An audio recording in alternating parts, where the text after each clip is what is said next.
Hello, and welcome to the Everyday Business Problems Podcast. I'm your host, Dave Chrysler. Each episode, we talk to business leaders and subject matter experts to learn about the challenges they've overcome and the challenges they still face.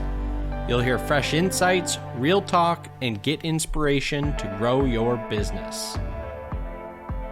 Hey everybody, so excited to be welcoming AJ Saunders to the podcast today. AJ is with AJS Digital, which is a SEO content marketing coach and consulting company from Bath, UK. AJ, thanks so much for coming on the Everyday Business Problems podcast. Oh, it's so great to be here. Thank you for having me. Yeah, super excited to get into this with you, man. You've got a great website and definitely interested to kind of get your perspective on SEO. It's obviously something that, is ultra important in today's day and age. Absolutely. And also something I feel like a lot of small business owners think that they can take on themselves and with probably limited success, I would imagine. So I would love to get your perspective kind of at a high level of, where you land on that. What are some of the things that you can do as a small business owner? When does it make sense to engage a professional? Sure. So I think we have to kind of take a step back to start off with. So what I'm a big believer in is, so there's a few things. So number one is keep it simple. So can you do SEO fairly well for yourself? Probably. Do you have the time, the skills, and the ability to do it? Maybe not. But the most fundamental question that I'm always asking, I'm always asking my clients, I'm always being asked actually is, what does success look like? And so I think we need to, step one for me is setting KPIs. And for me, there's only really two KPIs that you need to set as a small business. So the first one is to just say, can we get time on the site to at least 3 minutes? And then can we try and get some of these keywords that we're wanting to rank for in the top 3? And for me, if you can do that, if you can understand the mechanics behind those two things and how they work, you'll be fine. But also by understanding that those two KPIs need to be in place, it doesn't matter if you try it yourself or you work with an agency, you'll have a much better outcome because you're going into the process knowing there's two fundamentals that you need to have in place to measure from the get-go. I think a lot of people get frustrated with digital marketing agencies or try and do SEO themselves because they don't have KPIs, they don't have the goals up front. And so, so that's kind of my fundamental is number one. I then think about, so what's really important is that you're answering your users' questions. So I'm going to give you an example here. So say you run a garage, you're probably getting the same 20 questions every day, every week, every month. And so it's just down to you to then make a note of those questions and make a note of how your customers are asking those questions.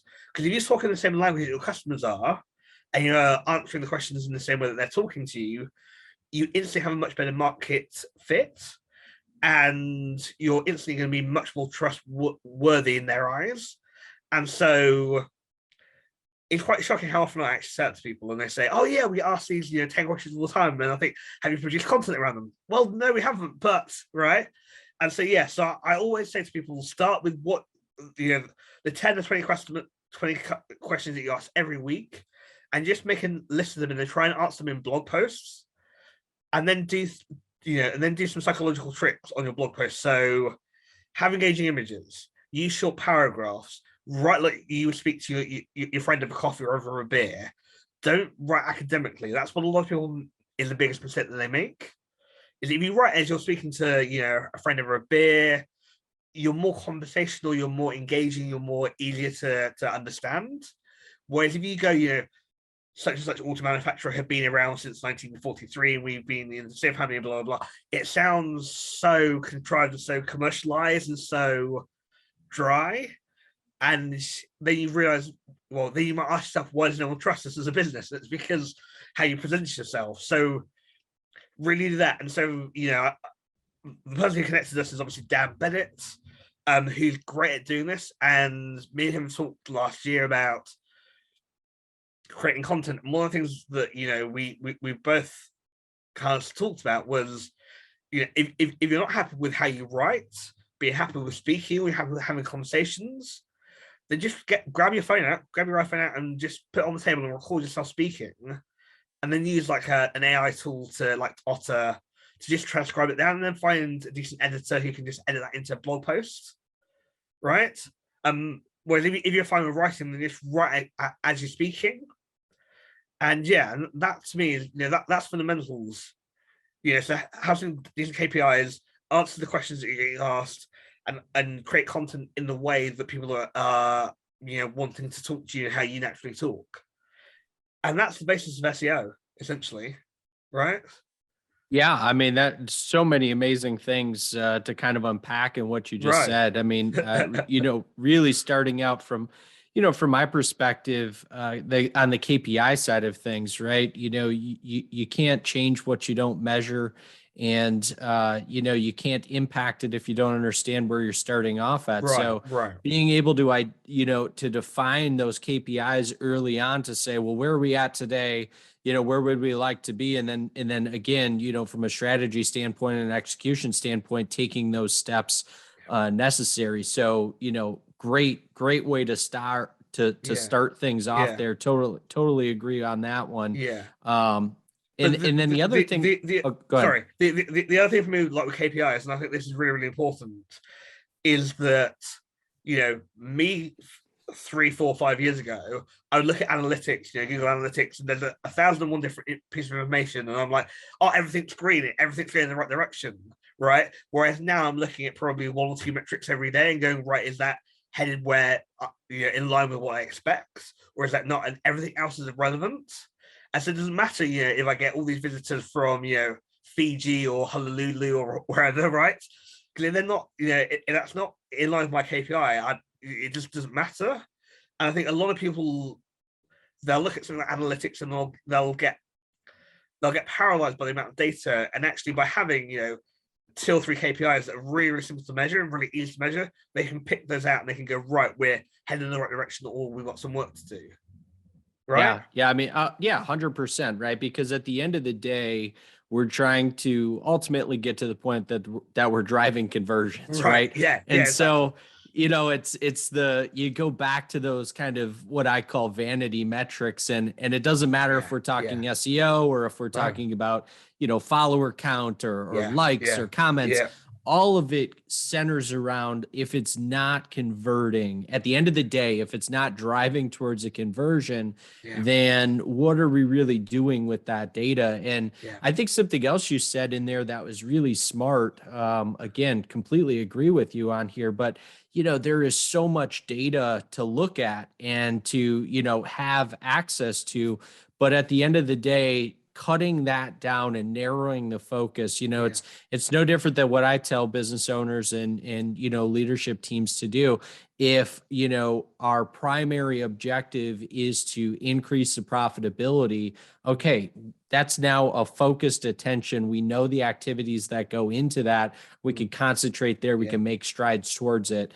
Versus, well, we want to grow our business. Okay, well, we need to cut that down. What does that mean? And at some point we can attack all of these aspects of what that means, but you have to have that narrowed focus kind of to kick things off. So absolutely. I really appreciate you saying that. Something else in kind of that first part that you talked about, and I'd love to kind of go a little bit deeper, because to me, one of the issues that I kind of see is that from an SEO perspective, you mentioned about blogging or like our friend Dan, big on video content creation, using kind of, the spoken word, maybe in podcast form or what have you. But can you talk a little bit about the kind of mechanics behind taking what you're comfortable producing content in? Because I really do believe that you should produce it in the form that you're most comfortable in, and then potentially engage somebody, if need be, to take it and pull out the best bits to create those blog posts that are keyword rich. And, can you talk a little bit about the mechanics of why would you want to do that and create these blog posts to help you on the SEO side, kind of connecting the dots of really what's the meat behind the SEO part? Right. So yeah, so one thing that I think about quite a bit is actually so repurposing content. So you might spend, a good chunk of time writing a blog post or shooting, or shooting a video. And what you can then do is you can then think, right, okay, so let's just say we shot a video with Dan. It's absolutely incredible because Dan's behind it, right? Just giving him some props, right? And then, for me, I would think, okay, right, can I turn it into a blog post that is just a transcription of the video? Yeah, probably can. And why that works is you've got all the great content in video form. Some people don't like video forms; they prefer it, they prefer to read or to skim or to look for the. What I do is I look for the sections that are going to answer the two questions or the one question that I have on that topic, just because I want to get that one piece of information right. And so yeah, so finding somebody that can edit a transcription down to make it look really, really good and keyword rich and rank really, really well is simple. But then you can do things like, so with a lot of blog posts that I do for my AJS Digital Group, I then will go and just create real simple quote images, right? That just summarize one thing that I think is really, really important out of that whole article, or a couple of things that the main themes. And again, that's just repurposing. That's not me doing anything too clever, but I can reuse that over social. And if I'm getting bored of publishing, like sending people to a blog post, I can just send people to, I can just post an image. The same thing works for video. You can repurpose things into video. You can repurpose videos into smaller clips. But all of this has this amazing kind of crescendo effects, right? Because the more you talk about one piece of content, or the more you talk about, say, a big topic or a big theme, but you approach it from all these different angles, the more likely your prospects or your customers are to engage with what you're talking about in a meaningful way, in a way that they see you as the solution to their problem. And I think the master of that is Gary Vee. Because I think he turns his speeches into blog posts, and then his speeches into videos, the videos into image quotes, his speeches into video quotes, and he's constantly looking at what's resonating, etc., etc. And obviously, he's got a whole team that are running that for him. So that is kind of a little bit of a disconnect between the majority of us. But I think that's so important, right? Is you can repurpose and you can go and talk to the same audience in a different way using the same material, just using a different media. And none of them are more valid than the other, but together they have a much, much bigger impact as seeing it as a holistic approach. Yeah, I would agree with that. I mean, the other point that I think, especially somebody like Gary Vee, that where he really nails it is getting so much content out there, right? Because it's not so much, it's that perfection, that posted is better than perfect thought process. But I think that's where he really excels, because yes, he does have an entire team behind him, but you yourself, if you're a solopreneur or if you have a small team, or by engaging an agency, you can recreate some of that. Yeah, absolutely. And yes, it's going to be on a smaller scale, but still you've got the ability to take those long form pieces of content that you've created and repurpose them. And like you say, even to do things like the quote cards and all of that, it makes an impact. And then you can really start to understand, that full circle moment back to what you mentioned early on in terms of, what are those 5, 10, 15 questions that you kind of constantly get asked. And I think that can be a struggle for people too, because, just when you're so close to it and you hear those things all the time, it can be, oh, you just take it for granted. I work with a lot of manufacturers, and it's kind of the same thing. When you're so close to it and you see it every day, there's nothing special about it, right? You just take it for granted because you see it every day. Yeah, and it's exactly. Like, no, there's so many intricate parts and pieces and, stories that people want to hear about. And, I used to tell people, it's like, why, that's why the show, How's It Made is is so popular, Right, because right. Yeah, yeah, yeah. people they don't know this stuff. They don't know how it comes together. So No. you've got, so many great stories Yeah. among, stories of people and everything else. Mm. So but I know there's also some tools out there, some different websites like Ask the Public and things like that. Yeah. Are there any other like resources that you kind of love from that standpoint to help maybe somebody that or a small Sure. business that's kind of struggling to kind of get things started? So yeah, so there's answerthepublic.com, which is really, really excellent. Another way of doing things is just Googling your a topic, and then Google oftentimes will give you a list of say like 4 or 6 questions underneath that.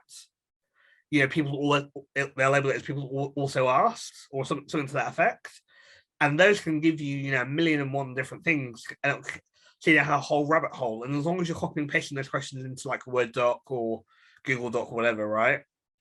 It's good to just go down that rabbit hole sometimes. There are then SEO tool suite. So the one that I suggest people using it, if they don't want to invest in, I think is Ubersuggest because it's free. Then there's things like SEO Power Suite, which I use, which is great, and it has all of these things I built in. But then nothing beats actually going and talking to people and saying, what is the number one thing that keeps you up at night? Oh, that's interesting. Tell me more. And just trying to try and filter through what they're saying. Because Yeah, people, especially customers aren't dumb, right? And they'll tell you what they want. It's just whether you're willing, it is whether you're willing enough to listen. yeah. Right. Yeah, I think sometimes that could be a challenge, right? Because I go Right. back to anytime we talk about, marketing in general, branding, I go back to the example of, again, working with a lot of manufacturers. What you typically see in that space are what I call kind of the old school, approach to things, right? Yeah. Like it's the paper brochure that got translated Right. into a website. Right. And, so it's, hey, we've been in business since 1941. We have this many square foot facility. These are the products that we make, instead of, doing what the salespeople would do, which is building that relationship, answering those types of questions. Yeah. So, again, it can be a challenge, I think, to be comfortable kind of engaging from that standpoint and asking those questions. Yeah. But that back to what you said, that's really the best place to Absolutely. Yeah. start, because Yeah. once you can do that, you really do go down that rabbit hole of being able to say, oh, well, if I talk about this, then I could get into this, then I Yeah. could get into this. And Yeah. you really start to develop those those content Yeah. pillars. Yeah. So And then another thing that's to me is really, really important is also is going to your customers and saying, why did you choose to work with us? Like initially, if you've been in a relationship with them for say 20 years, and still ask them that question and say, why after 20 years are you still working with us? yeah. Because that they'll help to answer, your market fit. They'll also help to answer, why you make sense for them as a business. And then if you communicate that more effectively than we have 20 square foot of manufacturing space, we need these 3 products. That's a much more compelling reason to do business with you than a long list of facts that make no sense whatsoever. Yeah, I like that.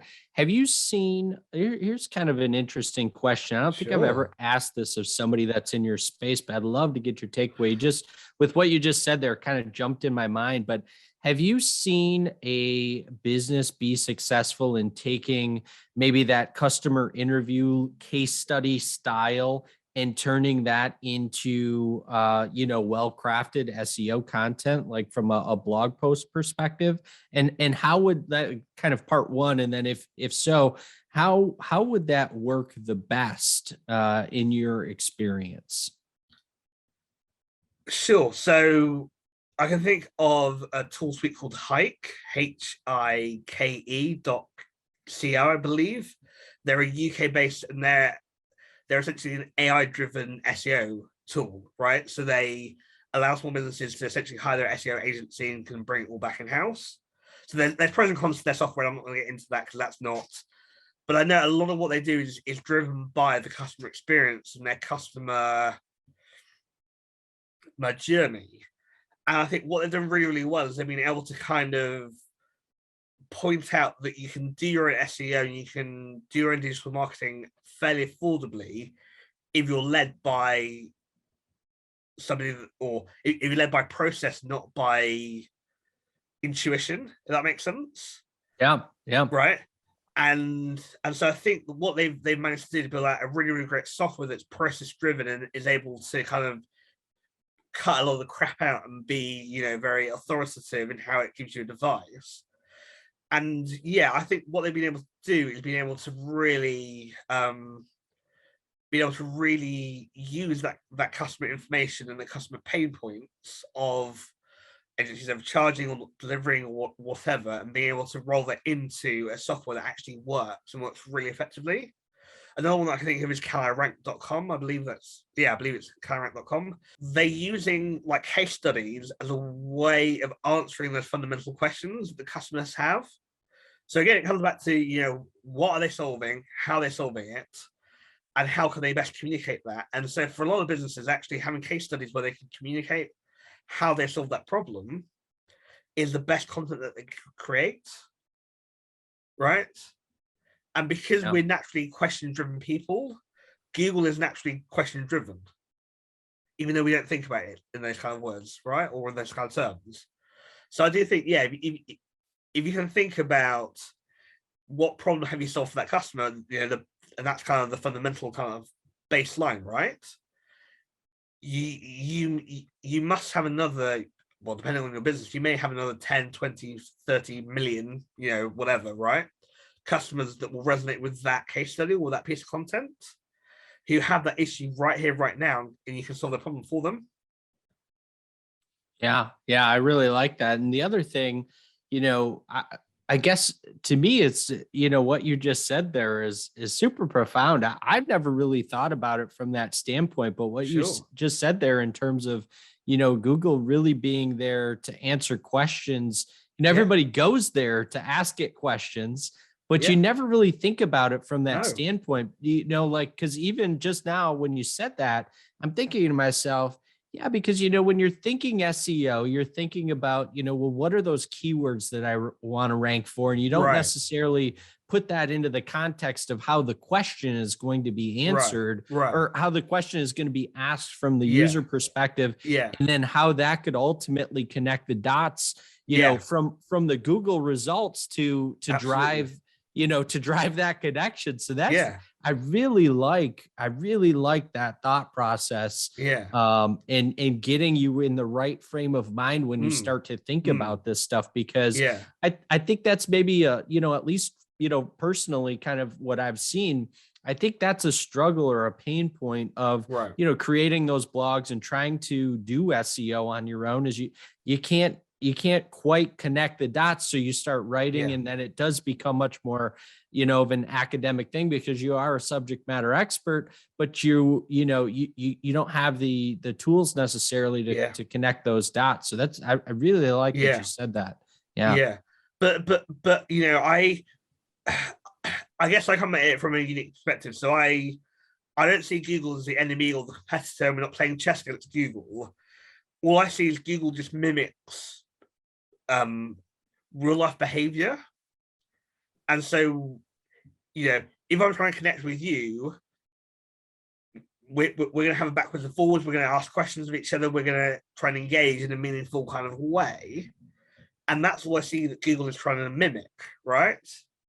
And so if I imagine that you're sat there on the other side of my screen and I'm writing, like I'm writing a LinkedIn message to you, right?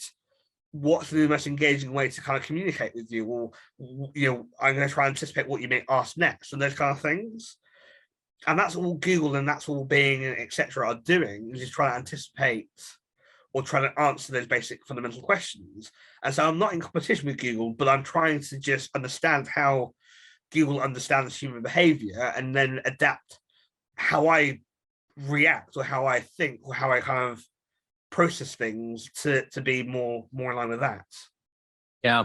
Yeah, no, that makes a ton of sense. And again, really like kind of that mindset and thought Mm, process. I think that's really cheers. helpful for people, at least, Yeah, for me to kind of put that in a little bit of a different light. yeah, So right. yeah, one of the other things I'd love to talk about, Sure. I saw on your website, one, you fired it out right away on the KPI side of things, but the other thing that you mentioned on your website is about having developed kind of your own content map framework. And I'm a big proponent of that because, again, it's kind of it's a great way to attack problems. So I'd love to learn a little bit more about what you've developed and kind of how that came to be, and how Yeah, you tie it sure. all together, with both the KPIs and all the other things that we've talked about so far. Yeah, sure. So I really believe to grow, you have to have the right processes in place. And so one of the processes that I put in place is a thing called the content map. And it's three parts. So it's an Excel spreadsheet, and it's three tabs. So you have an ideas tab, and what you do is you just write ideas as often and as frequently as possible, and you don't filter when you're writing down ideas. You come back and filter later. Ideas, then you have to validate them with like keyword tools that you would suggest, Ahrefs, SEO Power Suite, those kind of SEMrush, etc.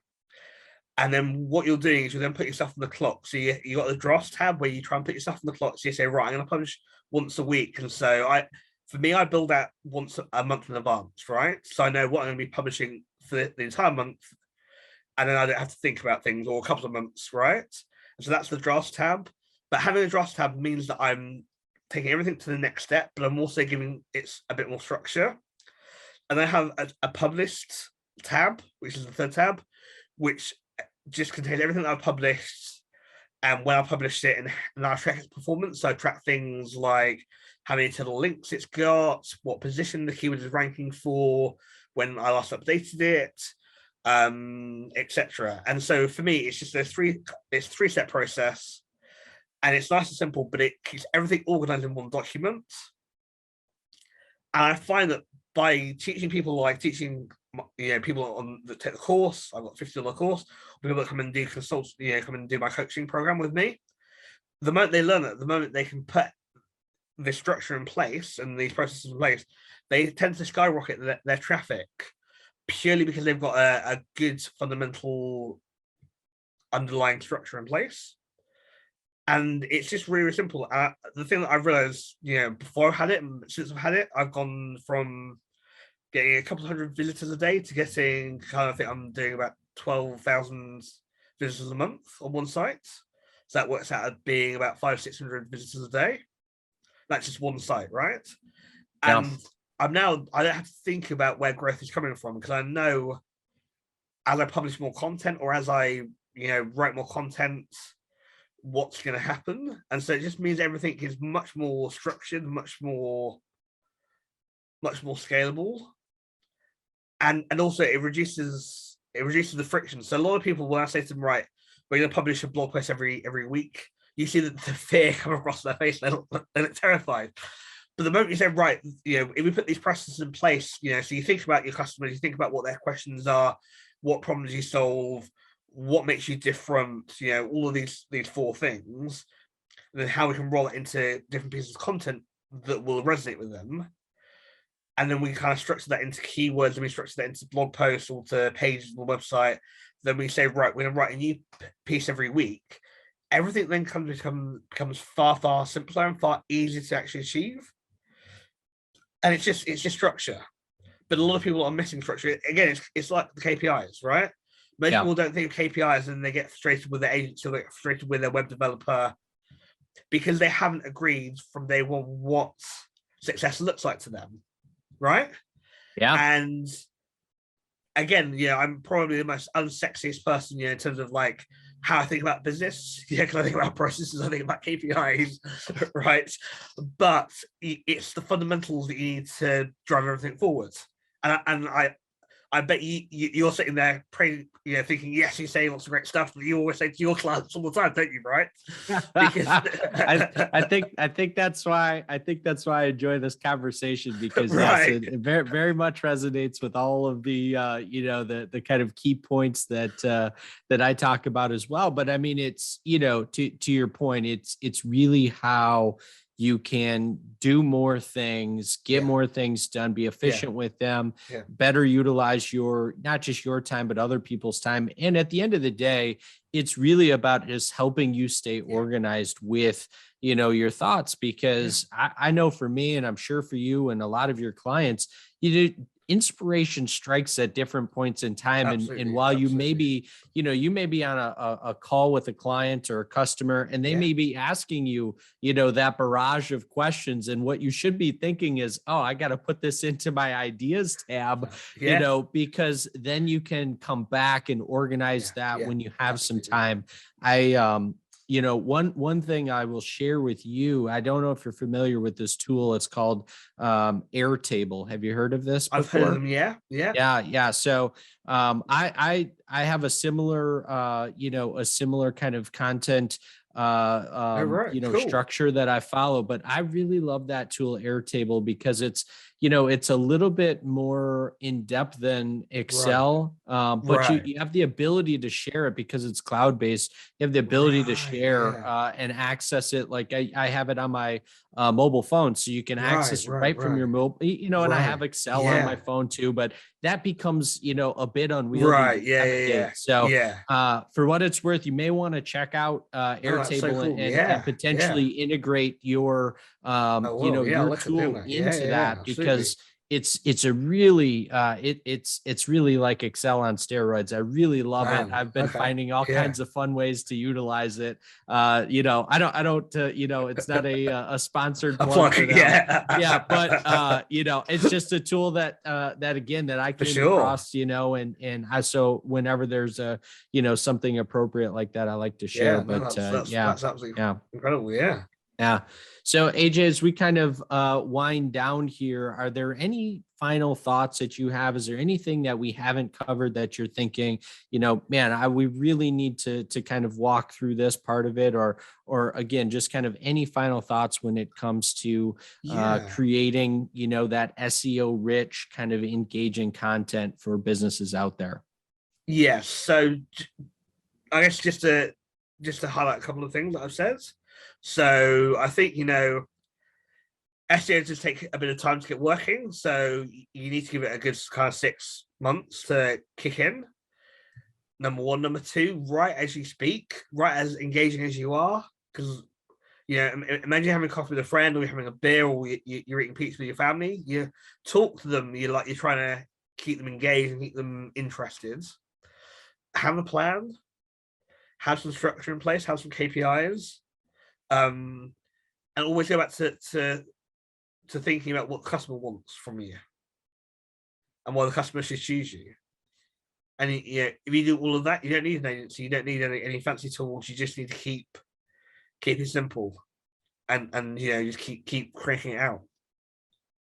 Yeah, that's perfect. And I really like that you said, give it a 6-month window, Yeah, because I think that's realistic. I think sometimes, I'm a business owner too. Everybody thinks there's, an easy button, there's a fast forward button, and a lot of this stuff when it comes to the long game, right, yeah, of yeah, branding, yeah, that's really what it is. You have to put in the work, and it yeah, has to be yeah, consistent, and you have to have the KPIs to measure against, so if you're making moves in the right direction. But it still takes time to work. So I really love that you added that in there, because that wasn't something that we yeah, necessarily spoke to. So I really yeah. appreciate that. No, that's great. um, yeah, I will make sure I put all of your contact information in the show notes. But for Fantastic. anybody that's out there, AJ, where's the best place to get in touch with you? Sure. So you can head to AJSDigitalGroup.com. You can find me personally on Instagram. I'm really active on Instagram, so I'm A_J_Saunders. Please come say hello. Yeah, I'm always willing. Obviously, LinkedIn as well. So yeah. So yeah, come come and ask me any burning SEO questions. I'd love to help you out. Perfect. Yeah. Well, thanks so much, AJ, for taking your time and coming on the Everyday Business Problems podcast. It's been a real blast, and excited to continue to be connected to you and follow along. For anybody that's out there that is interested in stepping up their SEO game, please make sure you reach out to AJ. Tremendous resource. So thanks again, AJ, for coming on the Everyday Business Problems podcast. No, thank you so much for having me. I've had such a good time. It's been great. Thank you so much for listening today. If we brought you any value, please rate, subscribe, and share our podcast. Also, be sure to connect with us on social media by searching @The Chrysler Club. Until next week, I'm your host, Dave Chrysler.